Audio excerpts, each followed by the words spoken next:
Hello, hello, hello. It's Lauren Young Durbin again. I'm a career clarity coach and I'm here to talk to you about all kinds of matters. Usually we talk about things with careers or branding or that kind of thing, but today I decided to switch it up and talk to my dear friend Dr. Victoria Saunders about how to get picky kids to eat healthier. I'm not saying that I'm personally invested in this topic, but I'm also not saying that. But let me tell you a little bit about Taiki Talk. Taiki Talk is a bi-weekly show that I have. It's live streamed. You can, if you have questions you want to ask me or you want to ask Dr. Saunders, be sure to just type it in and I'll be sure to ask her and she'll answer it. So I want to tell you guys a little bit about her.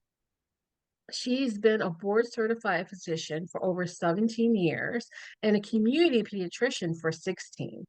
Since 2021, she has been recognized as a Castle Connolly top pediatric doctor. During that time, she created and directed healthy weight programs where she worked with hundreds of children and their families in creating healthier lifestyles. In March 2023, she decided to spend more time helping people create healthier lifestyles using food as medicine. We'll ask her what exactly that means in a minute. But she's excited to share this information with people because she believes everyone should know how to eat to prevent, treat, and reverse chronic disease using food. She also wants to promote food as medicine with different modalities to reach others. So join me, give her a round of applause, and welcome her to Psyche Talk. How are you doing, Dr. Saunders? Great. Thank you so much for having me, Lauren. I'm so excited to have you here. So let's start off. Like I said, I have, as I keep bringing up, I have a twin 2-year-old boys, and they are going through their toddler phase in all aspects. They're fully living up to the name. One of the issues we have is being picky about what they eat. So, what are some of the most stressful? This is stressful. What's the most successful strategies that you've seen for helping picky eaters eat healthier? Basically, it's really getting to know your child. Mm. Knowing what flavors they like, what spices they like, what textures they like, and using that in how you cook. Um, Mm. you know, Involving them in preparation, have them help you choose things. Um, you don't want to give them something totally new that is a completely different flavor that they have never tried and they don't like and don't involve the stuff that they like along with it. You get to choose when they eat and what they eat, and they choose how much they eat or if they want to eat it. So, of course, if you're choosing things, like I said, get their input. Okay, we have vegetables at every meal. Do you want broccoli or do you want carrots today? For snacks, you can't have a cookie, but do you want apple or pear? So always trying to get their opinion and asking them what they want, trying to give them a little choice and a little power, but you really know that you're in control and you're making sure that they have healthy options when they're choosing those things. So, involving them getting their input. So, what if their input is, do you want an apple or do you want a pear? And they said, no, that's their input. No. Do you want carrots? Do you want broccoli? No, they, they don't want any of it. What do you, what then?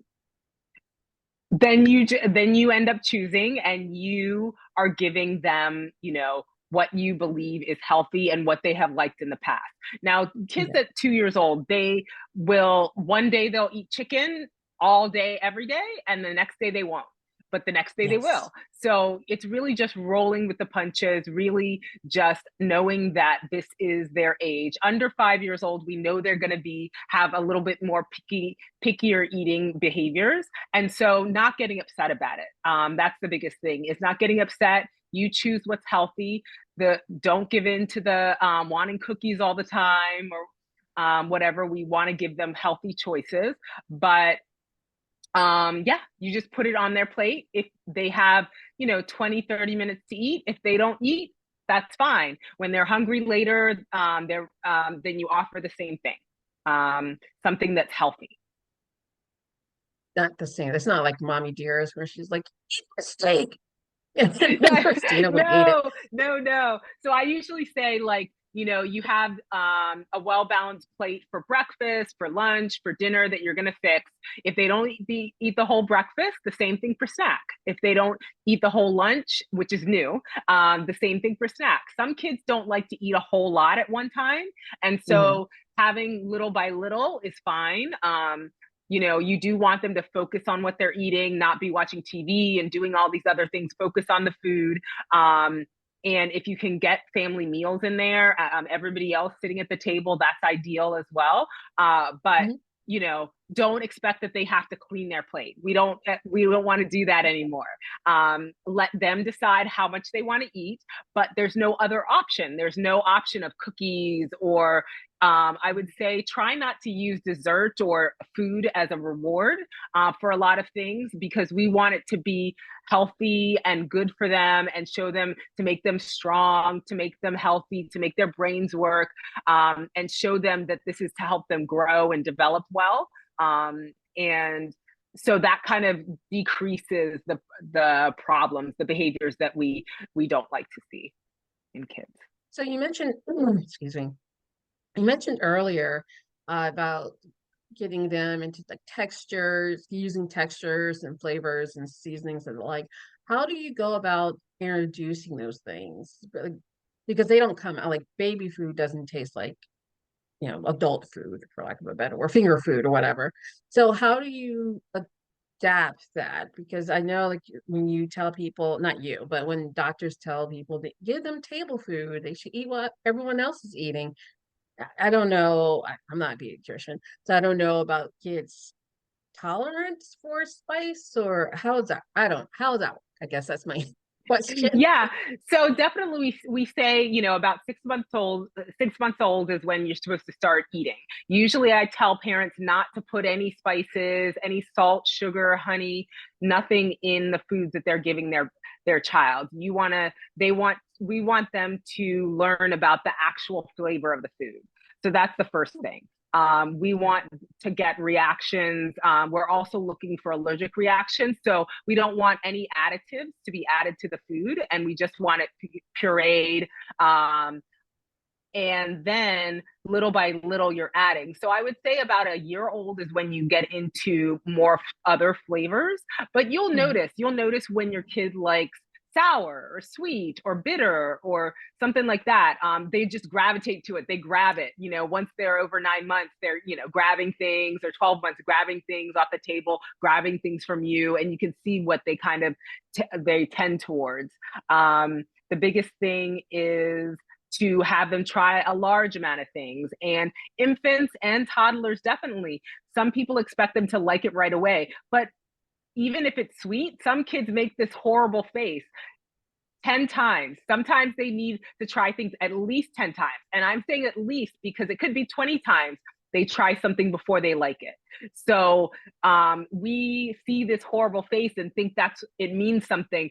But we want you to keep trying it, because usually those different flavors and those different textures have nutrients in them, and so we don't want to just give up very easily. Okay, so what are some of the biggest mistakes that parents make when they're trying to get their kids to try new foods? So I would say the biggest mistake is making a big deal about it, a lot of attention on it. I would say it is a big deal, but kind of like the same as temper tantrums, how we say kind of ignore it. You don't want to ignore it, but you don't want to show them a whole bunch of anxiety and worry and that you're mad about it. Mhm. Especially like I was saying about the putting fruits or vegetables on the plate. If they don't eat it, okay, but there's no other option. That's the other thing, is that just because they're crying a lot or they're yelling or screaming or throwing things, there should be consequences for certain behaviors. But if they don't eat it, they don't eat it. I would definitely talk to your pediatrician about the growth and development of your child to make sure that they're growing well. Most children are usually growing well. If they're not, that's another discussion. But usually you can wait until they like it. When kids are hungry, they'll eat what's offered and they'll eat what's available. So if you don't have cookies and chips and cakes in the house, and you just wait for them to eat the well-balanced plate that you give them or bowl, they will eventually eat it. And they will know that with certain things, mom and dad are in charge, the parent is in charge, and that this is the only option. So definitely under 5 years old, that's the thing I would say in any age, really. You don't want to give them unhealthy options just because they don't eat the healthy option. Okay. So you mentioned five quite a few times. What is that? Why is five so important, that age five? It's just developmentally something that we've noticed in kids that at that age, they tend to be a little bit more flexible about what they'll try. I think it also comes in with being in kindergarten, being around a lot of other kids, seeing what other kids are eating. Oftentimes, kids will start to, trade food at school. They'll try different things. They'll see other kids eating other things. And so they're more willing to try things. I think that's where peer pressure comes in a little bit and makes it a little bit easier to try some healthier things. If they go to, most daycares now are making it a point to have fruits and vegetables with every meal, snacks, things like that. So they see other kids eating it, so they're more likely to at least try it. I would say a kid who doesn't like vegetables at all, I don't expect them that they're gonna just all of a sudden start eating a whole bunch of vegetables, but at least trying. That's the goal, is to get them to start trying things. So let's say that you taken the easiest route because you're just tired from work or whatever, and you're like, look, just have the cookies or chips or whatever. How can you start making healthier choices and healthier changes? Because I imagine that it's difficult for adults who are able to make that conscious decision. But what are some tips that you have for bringing things back to a healthier place?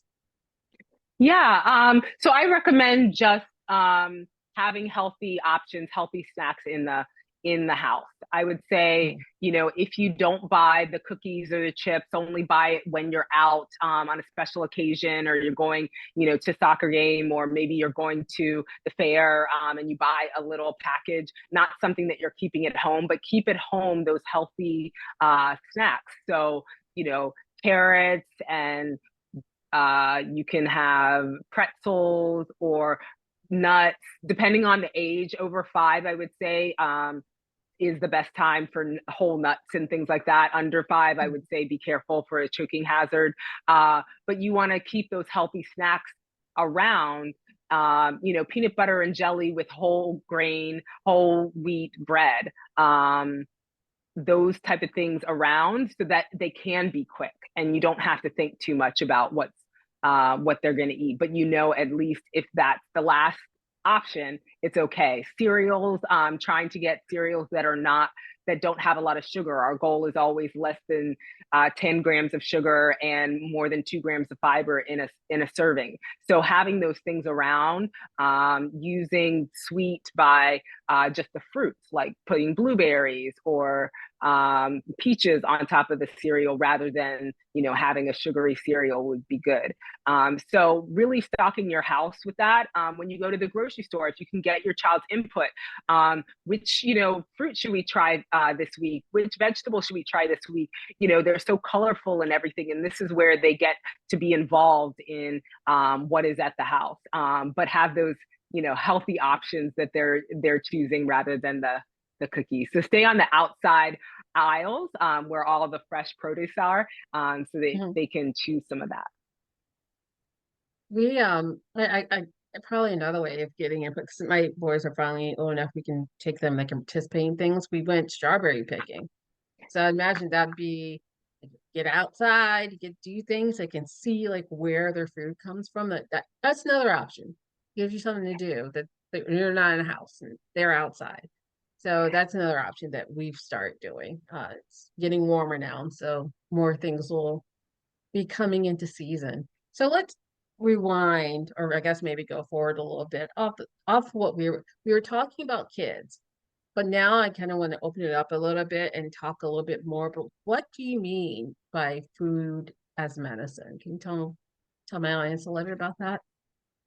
Yeah, so food as medicine or culinary medicine is basically the specialty in medicine where we're using food to treat, prevent, and reverse chronic disease.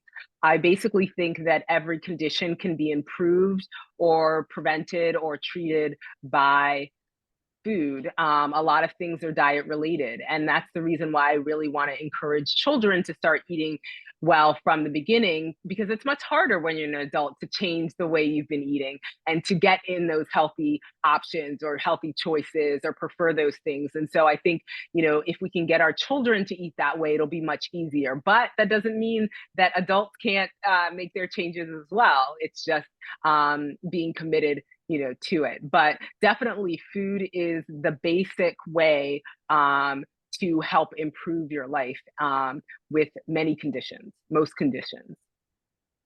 Awesome.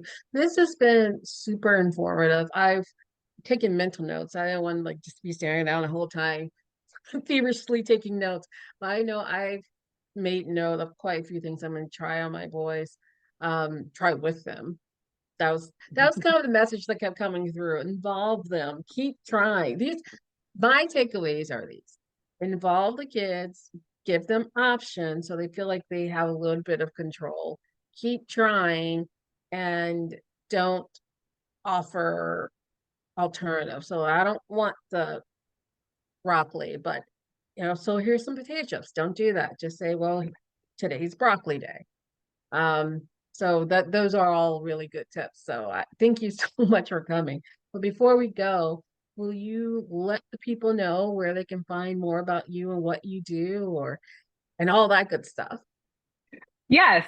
So my company is Tory Time Health. You can find me on Instagram, on LinkedIn. I have a culinary medicine practice where I'm seeing adults, children, and families, but I'm also helping organizations with events and with creating wellness courses and programs. So just everybody, trying to teach everybody about food as medicine, because I think it's very important that everybody should know how to eat healthy. And it can be quick, easy, delicious, and flavorful, and just happen to be healthy. So that's our focus. And what's your handle on Instagram and Facebook? On Instagram, it's torytimehealth.com. So TORI Time Health. Okay. And we'll also put a link to her website in connection to this video so you can go and check out all of her awesome services. I know I'm always picking her brain, so she's probably like, stop picking my brain. But anyway, I just want to let you again thank Dr. Saunders for joining us today. And next week, same bat. Oh, it's different bat time, same bat channel. Next Tuesday at 4 o'clock, we're going to be speaking with Ivana Ivanik about breaking free from opinion paralysis and finding your voice. So check us out next week. It'll be an hour later at 4 o'clock, but it'll still be on Tuesday and it'll still be on LinkedIn. Bye bye.